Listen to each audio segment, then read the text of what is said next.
রাজনৈতিক মেরুকরণ যেটা আপনি দেখছেন, আপনারা যারা বাম রাজনীতি করেন বা বাসদের কথা আমি শুনতে চাই যে বাসদ এখন কি ভবিষ্যৎ কিভাবে চিন্তা করছে রাজনীতিতে?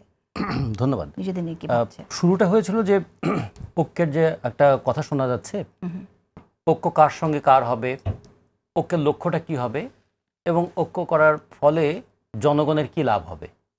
রাজনৈতিক দল তো ঐক্য করবে, জনগণ কি পাবে? রাজনৈতিক দল সবসময় জনগণের কথাই বলে। জনগণ বিচার করে দেখে যে জনগণের কথা যতটুকু বলা হয়েছে, জনগণের জন্য কাজ কতটুকু করা হয়েছে। এই বিচার করার, যাচাই করার একটাই জায়গা আছে, সেটা হলো নির্বাচন। নির্বাচনের সে কারণেই ইস্তেহারে যা বলা হয়, জনসভায় যা কমিটমেন্ট করা হয়, আর ক্ষমতায় গেলে কি কাজ করা হয়, এটার একটা মূল্যায়ন হয় 5 বছর পর পর। ধরে নেওয়া হয় যে যদি সব কিছু ঠিকঠাক মতো চলে, রিমেইনিং এভরি ফ্যাক্টরস কনস্ট্যান্ট, এটা ধরে যদি ধরা হয় সব কিছু স্বাভাবিকভাবে চলছে, সব কিছু একই রকম ছিল, তাহলে 5 বছর পরে মানুষ একটু বিবেচনা করে দেখবে আপনারা যা বলেছিলেন এবং যা করেছেন তার মধ্যে এই ফারাক। আপনারা ওয়াদা খেলাপ করেছেন, আমাদের প্রতিশ্রুতি আপনারা পালন করেনি, আপনাদেরকে আমরা ভোট দেব না। তখন আবার পরাজয়টাকেও মেনে নিতে হবে এবং যারা বিজয়ী হবেন তারাও আবার একটা কমিটমেন্টের মধ্যে পড়বেন। এইটাকে যদি একটা ধরি, একটা ক্লাসিক্যাল ইলেকশন প্রসেস ধরি, যদিও এটা পৃথিবীর কোথাও খুব বেশি অপারেট করে না, করলে ট্রাম্পের মতন মানুষ নির্বাচিত হয়ে আসতে পারতো না, এরকম অনেক কিছু হতো।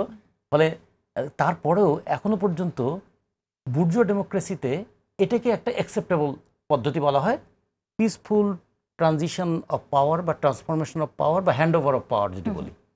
আমাদেরও সামনে নির্বাচনকে কেন্দ্র করে এরকম নানা ধরনের ঐক্যের একটা আমরা ব্যবস্থা দেখছি। যারা ক্ষমতায় যেতে চান তাদের এক ধরনের ঐক্যের কথা তারা ভাবছেন, যারা ক্ষমতায় যেতে চান না অথবা ক্ষমতায় যাওয়ার সামর্থ্য নেই কিন্তু জনগণের পক্ষে লড়তে চান, তারাও মনে করেন একা একা লড়াই করে তো আসলে জনগণের দাবিটাকে সামনে নিয়ে আসা যাবে না, ফলে লড়াইয়ের শক্তি বাড়ানোর জন্যও তারা ঐক্যবদ্ধ হতে চান। কেউ কেউ একটা প্রেশার গ্রুপ হওয়ার জন্য ঐক্যবদ্ধ হতে চান। আমরা অনেক সময় দেখেছি ঐক্যের সময় একটা ওই দোলায়মান থাকে, একবার এদিকে একবার ওদিকে, কোথায় তার বার্গেনিং করে তিনি বেশি দর পাবেন সেখানে যাওয়ার একটা ব্যবস্থাও থাকে। ফলে ঐক্যের সময় অনেক অনৈতিক জিনিসও ঘটে। ঐক্যের সময় সব যে একদম সুনির্দিষ্ট লক্ষ্যভাবে ঐক্য হয় তা নয়। এখন ইউনিটি অ্যান্ড ওয়াননেস দুটো কিন্তু এক জিনিস না। ইউনিটি মানেই বুঝতে হবে এখানে ডিফারেন্স আছে, ডিফারেন্স না থাকলে তো ইউনিটির প্রশ্ন আসে না। আর ওয়াননেস মানে সব একাকার হয়ে গিয়েছে। তো এখন যখন দুটার দল বা তিনটা দল তারা ইউনিটি করে, তখন বুঝতে হবে তারা তাদের আইডেন্টিটিটাকে বহাল রেখেই ইউনিটি করছে, তারা তাদের কতটুকু বিষয়ে আদর্শের জায়গায় কতটুকু একমত হচ্ছে। হ্যাঁ, এটা কি আদর্শিক ঐক্য হচ্ছে নাকি এটা নির্বাচনে বিজয় অর্জন করার জন্য জোট হচ্ছে? যারা ক্ষমতায় ছিলেন এবং ক্ষমতায় থাকবেন তারাও তো জোট করেন। আমাদের তো অনেক সময় বিরাট বিরাট জোট দেখেছি, একটা দল অনেক বড়, বাকি দলগুলো খুবই ছোট, তারপরে তারা জোট করেন। কেন?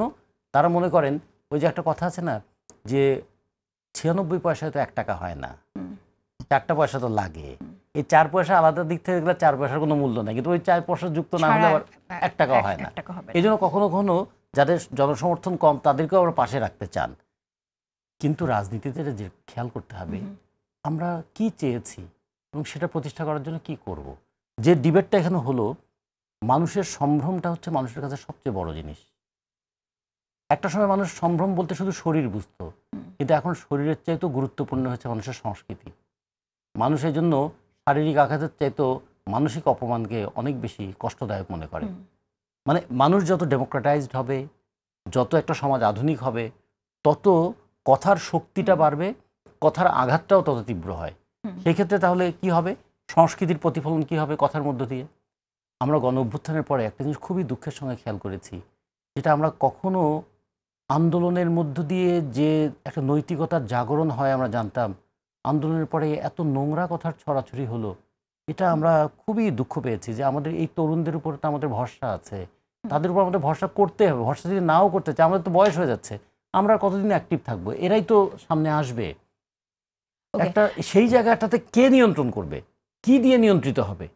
শুধু কি শক্তি থাকলে আমি সব বলতে পারি, নাকি শক্তির সঙ্গে সংযমটাও লাগবে? সংযমটা কে তৈরি করবে? সেটার গণতান্ত্রিক সংস্কৃতিটা কি হবে? ফলে ঐক্যের ক্ষেত্রে এই গণতান্ত্রিক সংস্কৃতিটাও খুব গুরুত্বপূর্ণ।